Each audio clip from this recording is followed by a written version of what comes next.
is a book. It's a pretty well-known book, so you may have read it or know of it, but it's sort of a parable or a kind of a story about the sort of the challenges and journey we all take in life, and basically the importance of staying true to yourself, and a lot of people find it really inspirational, kind of I don't know, anyway, it's a good book.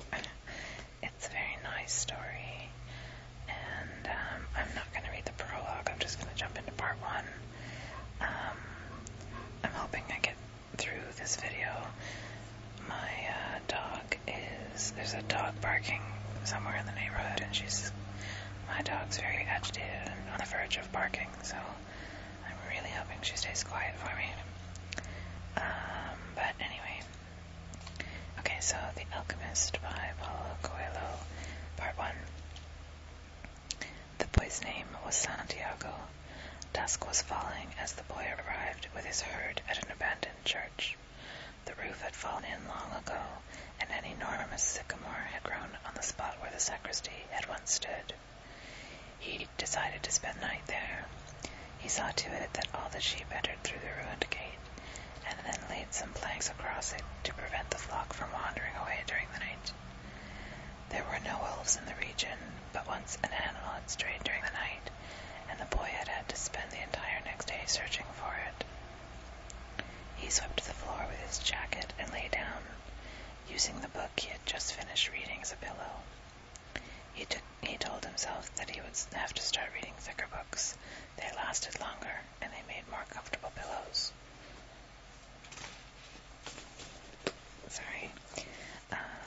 It was still dark when he awoke, and looking up he could see the stars through the half-destroyed roof. I wanted to sleep a little longer, he thought. He had had the same dream that night as a week ago, and once again he had awakened before it ended. He arose and, taking up his crook, began to awaken the sheep that still slept. He had noticed that as soon as he awoke, most of his animals also began to stir. It was as if some mysterious energy bound his life to that of the sheep, with whom he had spent the past 2 years, leading them through the countryside in search of food and water. They are so used to me that they know my schedule, he muttered. Thinking about that for a moment, he realized that it could be the other way around, that it was he who had become accustomed to their schedule. But there were certain of them who took a bit longer to awaken. The boy prodded them one by one with his crook, calling each by name. He had always believed that the sheep were able to understand what he said, so there were times when he read them parts of his books that had made an impression on him, or when he would tell them of the loneliness or the happiness of a shepherd in the fields.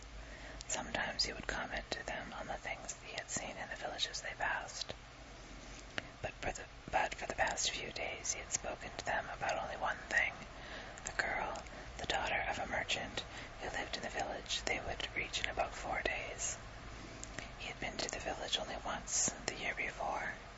The merchant was the proprietor of a dry goods shop, and he always demanded that the sheep be sheared in his presence, so that he would not be cheated. A friend had told the boy about the shop, and he had taken his sheep there. I need to sell some wool, the boy told the merchant. The shop was busy, and the man asked the shepherd to wait until the afternoon. So the boy sat on the steps of the shop and took a book from his bag. I didn't know shepherds knew how to read, said a girl's voice behind him. The girl was typical of the region of Andalusia, with flowing black hair and eyes that vaguely recalled the Moorish conquerors. Well, usually I learn more from my sheep than from books, he answered. During the 2 hours that they talked, she told him that she was the merchant's daughter, and spoke of life in the village, where each day was like all the others. The shepherd told her of the Andalusian countryside and related the news from the other towns where he had stopped. It was a pleasant change from talking to his sheep. How did you learn to read? The girl asked at one point. Like everyone learns, he said, in school. Well, just a shepherd. The boy mumbled an answer that allowed him to avoid responding to her question. She was sure the girl would never understand. He went on telling stories about his travels, and her bright Moorish eyes went wide with fear and surprise. As the time passed, the boy found himself wishing that the day would never end, that her father would stay busy and keep him waiting for 3 days. He recognized that he was feeling something he had never experienced before, the desire to live in one place forever. With the girl with the raven hair, his days would never be the same again. But finally the merchant appeared and asked the boy to shear 4 sheep. He paid for the wool and asked the shepherd to come back the following year. And now it was only 4 days before he would be back in that same village. He was excited and at the same time uneasy. Maybe the girl had already forgotten him. Lots of shepherds passed through, selling their wool. "It doesn't matter," he said to his sheep. "I know other girls in other places."